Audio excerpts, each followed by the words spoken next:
Welcome to First Star Let's Chat, an athletic therapy podcast.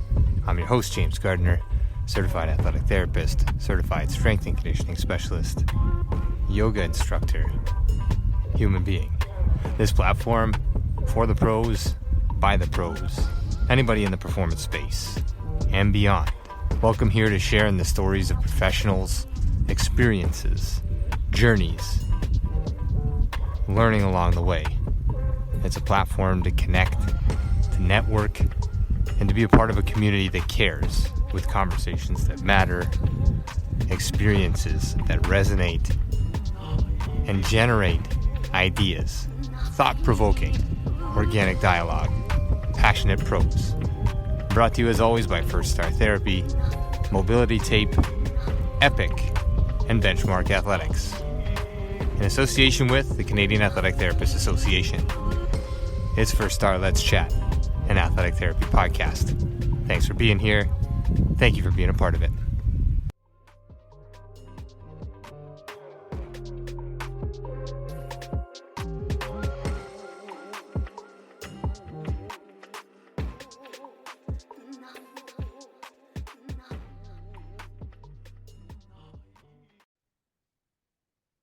All right, we are finally back on the air with session 113, a special guest that I haven't had the pleasure of meeting in person yet, but feel like we'll have some overlap in the future for sure.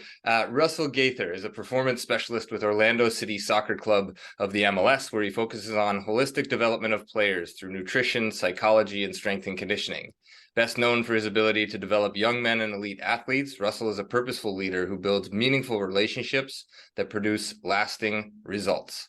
15 years immersed in U.S. elite soccer, including having represented U.S. youth national teams, playing college soccer, coaching at U.S. academy clubs, and training both young and elite athletes in multiple sports. Outside of football, since we are in the time of World Cup soccer, Russell has enjoyed a 10-year career in the marketplace, speaking more than 300 times at major conferences and events where he's focused on topics like leadership, character, purpose, organizational culture, and team development for college and businesses looking to form their people. Russell received his master's in human performance from the University of Florida and has multiple certifications through the National Academy of Sports Medicine. I'll let you say hello, man. It's a pleasure to see you in person and chat again. Welcome aboard. Awesome, man. Yeah, thanks for the intro. I'm excited to talk to you. I know we had a conversation maybe 2 or 3 weeks ago, and I think we probably both left that conversation saying, hell yeah, let's have some more conversations. So this is excellent. Yeah, and why not do it in a public setting like this? Yeah. Our audience is, generally speaking, athletic therapists up here in Canada, athletic trainers across the globe, with a scope of practice that reaches and breaches and blurs a lot of black and white, because we see and we get to listen and talk to a lot of different points. Your work caught my eye. Obviously, we have some overlap in the MLS. I've just left the MLS. You're still there with Orlando City, actually through a LinkedIn post that I saw, working with the academy. So your work in developing people, and for the audience out there, if you're not doing this, you're missing the boat on what performance is really all about. But maybe just talk to your work within the academy, within the Orlando City SC realm, and where you enhance performance and the relationships. Obviously, we highlighted in your bio, but what is your work currently? Yeah. So right now I oversee the nutrition of the first team. That will shift in the coming year. I'll start to oversee more of the academy development work. Which is ultimately, I think, in this phase of my life where my heart is. I spent a lot of time working with college and young professionals. And so I really understand where they're at. And so for me right now, I have been on a journey of thinking through, how does my own personal development affect the development of really my peers, staff, and athletes. And so I've done a lot of thinking over the last maybe 10 to 12 years on what is leadership development? What does it mean to be a genuine leader? And how do you lead people well? But I've come to the conclusion you can't really lead people well if you haven't actually done your own personal development. In many ways, the psychology piece, the mental skills, the counseling, is just one piece of a greater work of nutrition and the physiological development that we do. But in my opinion, I think that if we're to develop men, we're to develop players, they have to be emotionally mature. So that's the journey that I've been walking down, is how do we help young men become emotionally mature, which will come out on the soccer field, which will come out on the pitch naturally as they begin to understand themselves. Yeah, a beautiful capture. And we've sort of, started towing the line here in recent work on my side and our side. And the thing that jumped out, I think, probably in synonymously with the work that you're doing is you develop the whole person, athletic performance is going to be enhanced. If you do the reverse, Yeah. you may not get the same payout. You enhance athletic performance, who knows what's happening with the whole human. And this is a massive piece. Yeah, and we see this all the time, right? We see players that drive like Ferraris, right? But they're emotionally the age of an infant, right? And so, I always hark back to the story of Jose Mourinho talking about Mario Balotelli. Have you heard the story where he says, Mario Balotelli gets a yellow card in the 43rd minute to get into halftime, and Mourinho spends 14 out of the 15 minutes begging Mario Balotelli to not lose his composure.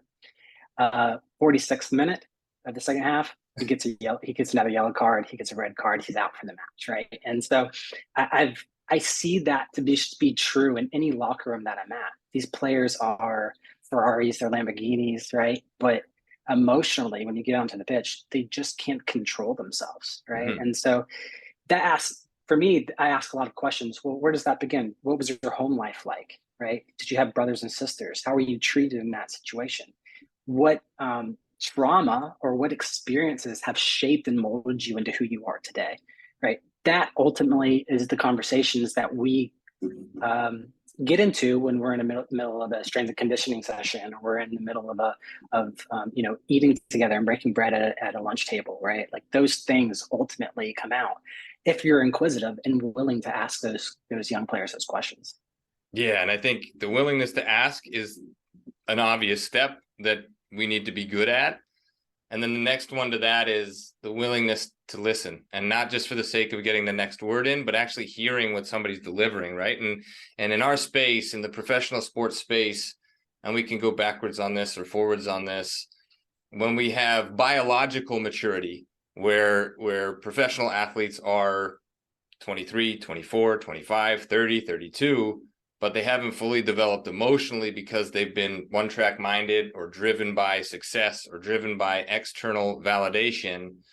There's a lot of missing pieces there. Has that been sort of something that you've sort of highlighted and said, we may not be able to fix, we can tinker with that at this level, but if we go back down into the academy, the younger ages, minor sports, this is where we can have long-lasting impact? Is that a fair summation? It's fair. Yeah, I've come to the conclusion that for most senior players, they are what they are. Um, they've whatever they've done has worked for them to get to that level. Yeah. Will it help them get to the next level, whether that's a national team or World Cup? Who knows? Most people, I'm looking for a sense of confident humility, vulnerability to be able to even have these conversations. So at Orlando City, we have a first team player by the name of Adam Grenwis. He is one of our goalkeepers. And he is going on a journey right now of really asking the question, who am I? And how does that answer affect my play? Which is really quite vulnerable and quite large. That's a really large question. Absolutely. But yeah, to answer your question, I think that the ages of really 15 to 19 are exploration years of who you are. And so many of these players aren't going to college anymore. They're staying in these academies. And so I remember back when I was a college student, college was the best time in my life to explore who I was, right? And I was able to ask difficult questions and mess up and make huge mistakes that ultimately I had to figure out myself. My parents weren't there. And so I think being able to implement that into the 15 to 9-year-old players has been really kind of a beautiful story and beautiful opportunity to see these boys start to ask themselves the question, who do I want to become? Yeah. And who am I right now? And then that exploration begins. Who do I want to become? And then how do I get there? And then you start piecing it together with help with people like you and other, professionals in the room to help them, right? Yeah, and to be quite frank, that will never go away, right? Like you'll That's be it. 40, 50, 60, you're going to continue to ask yourself the question. I mean, I'm even doing that right now. I'm asking myself who am I in this space? Who do I want to be? When I had my daughter, I asked myself the question, how do I want her to see me? Um, how will she define me? What am I doing now that's going to make her think that I am a good or, you know, interesting or powerful person that she can look up to? Mhm. So, these questions ultimately, they take work, right? And self exploration and personal development takes work. And I think a lot of people are already doing work when it comes to, the job. The idea of doing more personal work sounds exhausting because the truth is it is, and it's vulnerable. No one wants to be told that, you're an a-hole in some way, or that you have rough edges that need to be sanded out. Nobody wants that. Right. However, when you do sand those things out, what you get is um, what you've always wanted to become, right? How you want people to not only see you, but how you can really shape and change the world around you. And some of those difficult listening pieces or difficult questions or difficult conversations are the ones that reveal the most in the long run, and they may be painful and they may be overly difficult, but it's like that, the theory in the physical space, right? Like no pain, no gain. You got to feel this. You got to put in hard work, blood, sweat, tears, right? Nothing worthwhile, I don't think, comes easy, right? And if it Yeah, does, yeah, it probably doesn't last. And I think you're spot on, obviously, with the work that you're doing, and you've hit home with a lot of the academy players there in Orlando. And um, in our world in Canada, for example, let's use hockey and minor hockey and sports specialization, where kids from like 6 years old start specializing into one sport. They're the next Sidney Crosby. They're the next Austin Matthews. They're the next Connor, whoever they are the next one.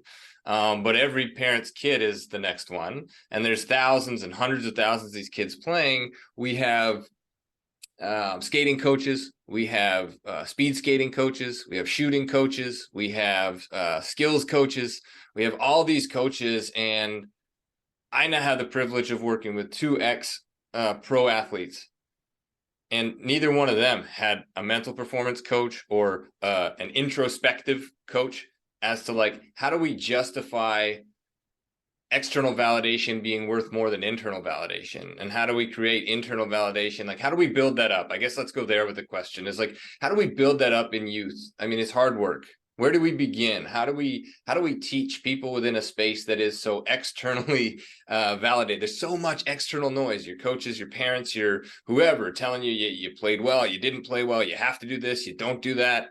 How do you begin that conversation with youth, and sort of, what you think and how you feel matters?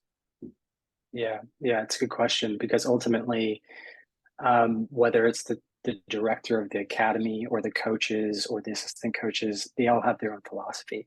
Right. And most of the time, these guys have been in soccer or football their whole lives. They've never exited that space, and so they're a product of being molded by that culture and that in the sport.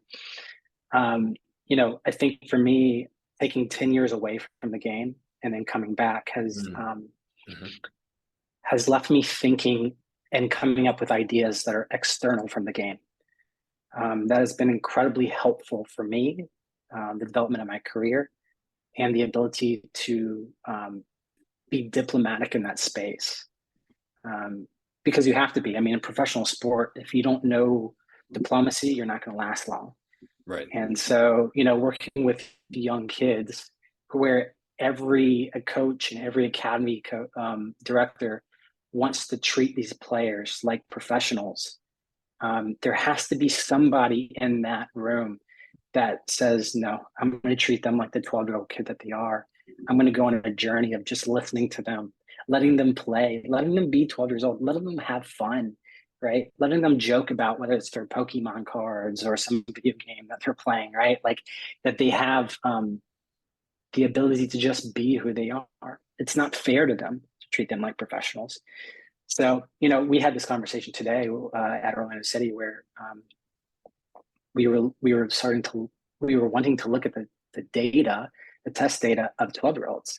And we all looked at each other at one point and said, whoa, we need to slow down. What are we doing? It's very natural for us to start saying it to a 12-year-old, you need to be better. But the reality is, when we put them in the gym, they can't do something as simple as an overhead squat. They don't know it, right? And so 12-year-olds are sitting down, they're playing video games more, they don't know how to move, they don't know how to function. And that is just as real as the reality that they're just emotionally immature. So for me, how do I do it? There's a couple ways. I'm very intentional with every away game, every training session. When it's time to eat lunch, I share that time with them. I rarely eat with staff. I mostly eat with players. I do that because for me, I think the lunchroom is a sacred space. It's a place where everyone's breaking bread together, everyone's sharing life together. And it's a great opportunity to kind of ingest, not just food, but thought these kids. So, whether it's a 12-year-old or a 20-year-old, there's something about the lunchroom that gives space for us to get to know more of each other. Right. So the active listening space is much easier in the lunchroom than it is really in any other place. Right. And so I use that to my advantage. And I think what it's created at Orlando City is a space where kids feel so seen, so cared for, loved, honestly, I think is probably the right word for it. They feel loved, that in a short amount of time, they've given me their lives and their careers. And they've said, hey, what should I do? And I've actually earned power, I've earned authority, I've earned respect in their lives, not because I told them how to be a better soccer player, but because I just listened to them and I asked questions about them. Yeah. Right. Yeah. It's simple things, like this one kid, he really loves pepperoni, right? And he brings his own lunch. We provide the lunches, but he loves bringing pepperoni. And so we have this joke with him, like, what would you be? Who would you be if you did not have pepperoni? And his response is, I have no clue. Pepperoni is the best thing in the world, right? Like, he just loves that thing. And so what is that other than a moment of connection where I can look at him on a day where things are getting really hard, and I can pull out a piece of pepperoni and say, hey, I see you, right? It's just fun. That's what makes life unique. So yeah. I think that the last thing I'll say about it is my favorite movie of all time is a movie called Good Will Hunting. And there's a scene in the movie where the young kid that's being counseled in the counseling session basically asks the question, what is this painting? And he's like kind of looking at the painting in the office, and he's trying to figure out the counselor's life. And he rips the counselor's life to shreds based on this painting that he sees. And the counselor looks back at him and basically asks, in frustration, says, you looked at my painting once and you had the audacity to make an assumption about my life. Mm-hmm. Right. And the kid, Will, in the story, he leaves feeling good about himself because ultimately he wanted to tear the counselor apart. But what he realizes later in the movie is that he thought he was getting out the counselor the whole time.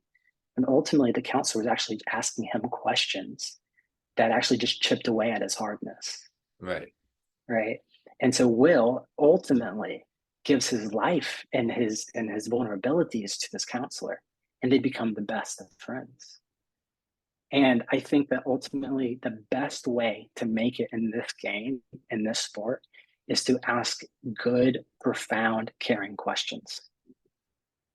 And if you are willing to care for people in that way, not only will people feel cared for, but they'll take a bullet for you, right? And because it feels mutual, it feels real, it feels vulnerable, it feels authentic.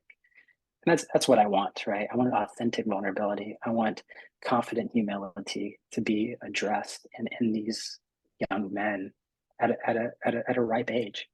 Yeah, no, beautiful capture. And we know the movie well, obviously. Good Will Hunting, a big one, and filmed actually here in Toronto, I think, for a large portion. Oh, yeah. So familiar with that. I think I heard that on a tour, historic tour of the city once. But I love that, man. Who would you be without pepperoni? Like that's the question, right? Not how'd you play today, not how's your ankle recovering, not these questions that get asked on repeat through their careers, but actually getting to know something about somebody, knowing who's in the room. And when we talk sort of academy age or pre-adolescent or adolescent, pubescent athletes, looking at stats, there's a natural progression curve that is going to take place, whether you put a squat bar on your back or you just wear a backpack around all day, or you sit and play video games. There's a natural progression that's going to happen in the S&C space, in the performance space, that we can supplement, sure, in the gym, but they're going to get enough of that through their careers. That doesn't have to be these mini pros, like you mentioned, right? Like these are not mini adults. These are actually humans that are completely different and completely developmental, completely plastic when it comes to, their brains, their bodies, their emotions, their every component of them is plastic, very much so in those windows. And I love that, man. Intentional action and eating lunch together, something that I think you touched on it, and then I'll just highlight it again, is I've done the same in my space as a therapist, like on the therapy side as an athletic therapist. Is like, I don't want my table behind a closed door where you feel like you're only allowed to come back here if you're injured. And then that takes you out of an environment of being engaged, of being active. Now you're not vulnerable. In fact, now you're probably the opposite. You're probably a little rigid to do a lot of different things, and there's a little less trust. So if we bring the table out and we have, you're in the open space and we're doing open therapy sessions that are active and engaged and doing these things, there's a whole lot more responsiveness of athletes and other practitioners, to sort of break down those barriers. Like those barriers you talked about are real because you're the professional and this is your space. So now you have authority and power over me, where we sit down and have pepperoni or talk about pepperoni over a lunch. Yeah, no doubt. And I think in the professional sporting realm, people don't understand that authority is not taken, it's given. Mm-hmm. Right. And so when you enter a space, it's not just your credentials that earn your authority. It's not just your 20 years of experience and, biomechanics or whatever the heck you want to call it. It doesn't matter. What matters is, have I created a space of vulnerability and honesty in which you trust me with your life? And when I say life, I mean your body, right? Your mental, your physical attributes. Do you trust me? And I think that many coaches, many leaders, they assume because of their title, they can take authority. And that's the worst thing that you could do, and because you ultimately isolate yourself. The authority ultimately is not taken, it's given. And you need to learn how to receive that and earn that, right? I think if people understand that when you're talking to a young adult, a young kid, they're naturally going to give you that authority, right? But if you can strip away that authority and become approachable, if the door is always open to them, right? Then you'll win over not just their career, you'll win over their life, because they will call you when they're 25. They'll call you when they're 30, and they'll ask you questions about what is life questions, marriage questions, right? So this is ultimately, I work in the sport of football. I love football. That is my passion. But we're working with human beings, and so many of these players won't play top professional soccer. And so we need to be able to send them away from the game whenever that time comes, with love and feeling like they're better people. Yeah. And I think it's authentic. It's not winning anything over. It's not getting buy-in. It's truly being in your unit, like you as the practitioner or the professional in the room, but being an authentic human being to connect with another authentic human being. And like you said, sort of stripping away some of the formalities of titles and roles and all these other things to be there and be there authentically. And you mentioned it, like for a kid to feel love in a space where, generally speaking, there's a bunch of macho bravado that sort of drives and dictates culture in every sport, right? And toxic masculinity in locker rooms when we're talking male sports. I mean, in generally speaking, in all environments, probably not even just sport, but these are the ones that I can speak to. Yeah, being vulnerable is weird. Being vulnerable is soft. Being vulnerable is all these negative connotations to being vulnerable. And I just going back to the post in LinkedIn, which sort of ignited this for me. Topics you cover with these kids, and when we're talking, like, I want the audience to understand that as an athletic therapist, as a strength and conditioning, as a chiropractor, as a physiotherapist, as a mom, a dad, an uncle, a sister, or whatever your title, take the title away. But like when we're talking performance, when we're talking athletic performance, pursuit in excellence, you're talking on a legitimate scale about confidence, commitment, communication, concentration, control, inner drive, self-awareness, leadership, empathy, and care, not only for yourself, but for your teammates and those that are around you.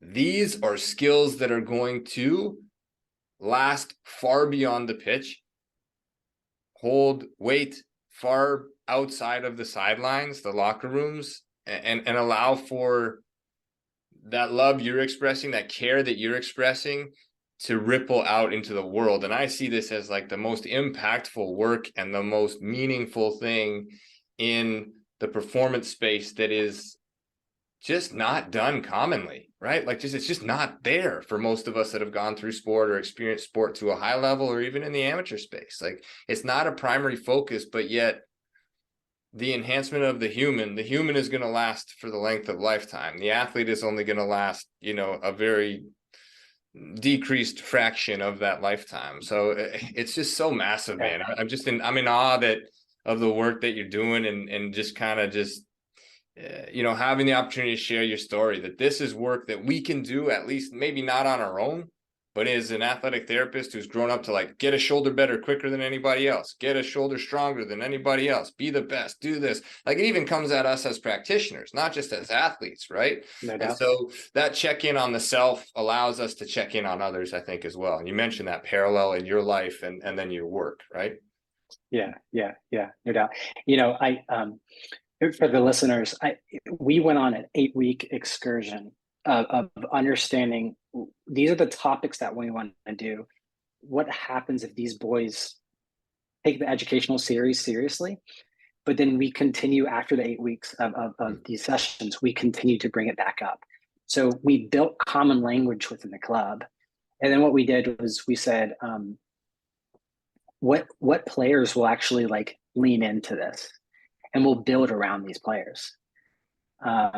And we decided to build this in the academy first because we thought the academy would receive it the best. But ultimately, the question is, how far up the chain of our club would it go? Right. And what we found was after every single session, I had at least, at the minimum, 4 to 5 boys want to sit with me personally and talk about their life issues. Which begs the question, who is doing that for them? Right. Probably no one. Yeah. And so you're in this professional academy where you feel the pressures of making it, the pressures of always performing, the hopes and the dreams that these kids have. They've been told their whole lives that if they work hard, that they'll potentially make it, right? Which isn't a lie, but they're competing against some pretty daunting statistics that say otherwise, right? And so I've just come to the conclusion, man, that if we can't build young men that feel seen, heard, respected, then we're actually damaging kids. We're sending them on their way. After the academy ends, we're just saying, good luck, And so, we see things like Crystal Palace and Southampton that are now creating these after football series where they're allowed to stay at the club for another 12 to like 20 weeks and learn what it means to become somebody outside the game.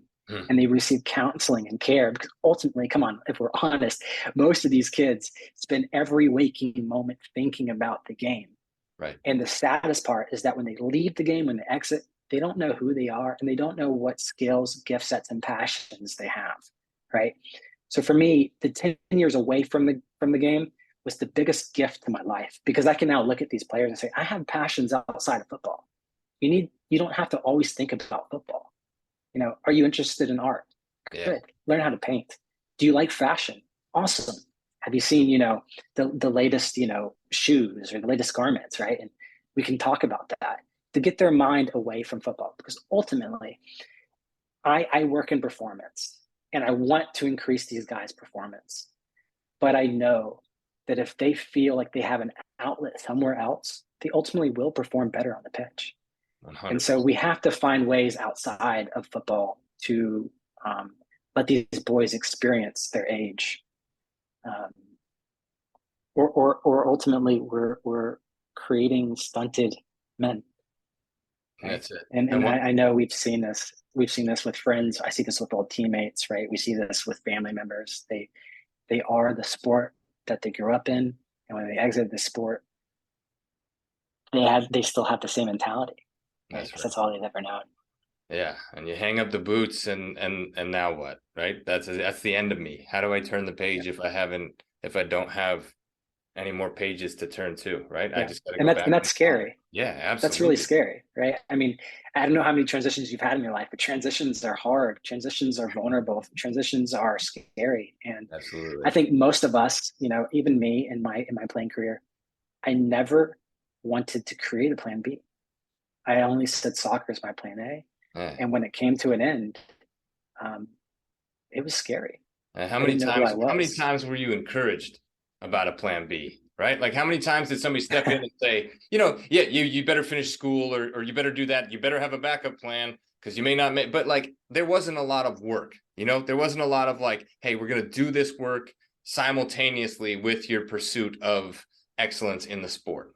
There Yeah, was sort of yeah, no just, doubt. yeah, Yeah, and luckily I had family around me that cared for me in that way. But if it, to be fair, it's not enough, because the mother and the father that love you also don't know. Like my parents didn't know the game like I right. knew it, right? Like they grew up. My mom represented Puerto Rico in gymnastics, and my dad was an American football player, and so like they just did not understand the soccer culture and Right. what went into that. So the last thing I'll say that's on my mind about this is, performance ultimately.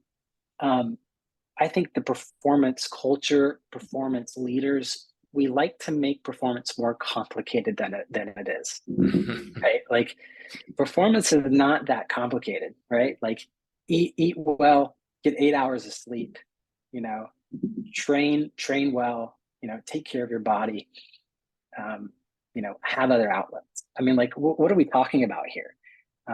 I think we like to use big language, and ultimately it's confusing and it makes people feel like they can't be a performance trainer. But ultimately, these kids need to know simple things.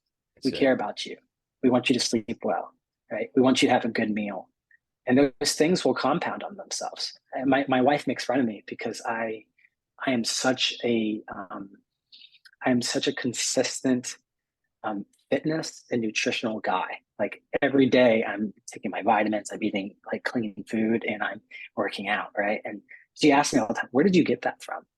And ultimately, I got it from my mom. My mom just created that culture in my house. The house was, we're going to eat breakfast, lunch, and dinner together, right? And that's not true about so many of these players. And so, if that's not true, then how can I be a part of developing that in the club in a way that they feel like, oh wow, Russell's breaking bread with us. Russell bought this food for us in the club, because ultimately I'm overseeing the nutrition right now. And so they feel like this nutritional moment is a new cultural familial experience for them. So there's so many ways that we can develop this and have, you know, new cultures and new values developed in these kids' life they didn't have maybe when they were younger, they didn't have in their homes. And some kids have that and some kids don't. That's the reality of football. But um, why not create that and give these young men the best that they can have? Yeah, this is, oh man, I feel like we could just go on for days and hours. We'll try to leave it sort of where we are, and allow people to reach out to you or reach out to me through you or through me to get to you if that's okay.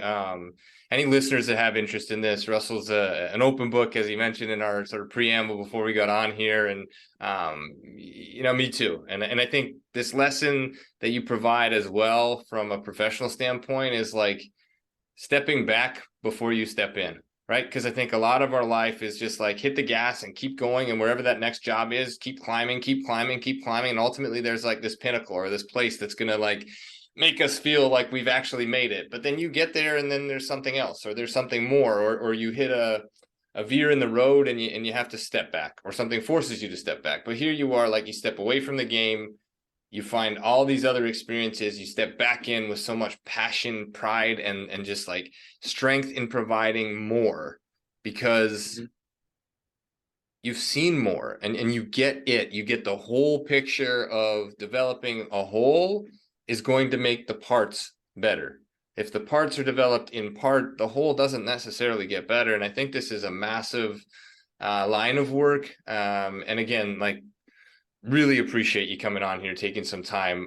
Russell Gaither is our guest tonight, Orlando City SC in MLS, and doing some amazing stuff, man. And it won't be the last time we talk.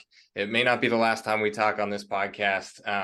Really appreciate it. I'll let you sort of close this thing out with a good night, or however you want to wrap this thing up. But once again, like, truly, this is meaningful work that hits close to home here, and we hope to connect with you and push this message out there, because I think it's important, not just in the professional ranks, not just in academies, but in, minor club soccer, in humanity, because there's this ripple effect that just is far greater than the weight on the bar. It's far greater than what's being served at lunch.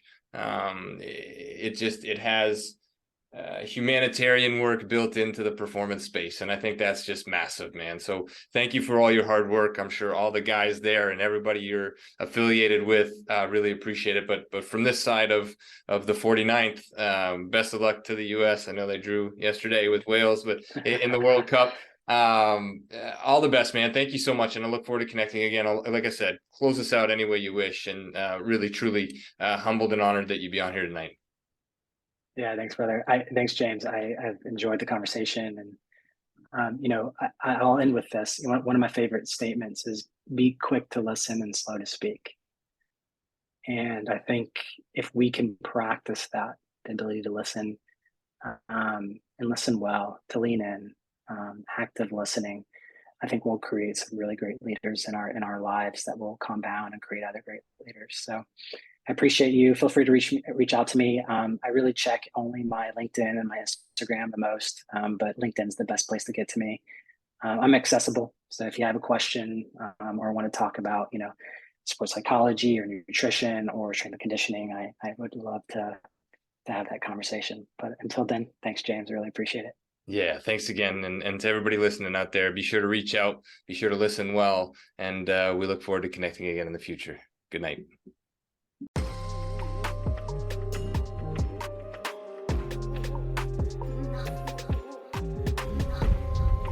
Thanks again for being here.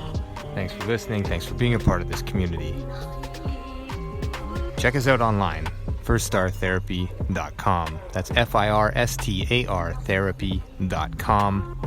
Or email us with feedback, consult@firststartherapy.com, CONSULT@firststartherapy.com, on Instagram @firststar.therapy, and our podcast host @letschat.at. This is First Star Let's Chat, an athletic therapy podcast.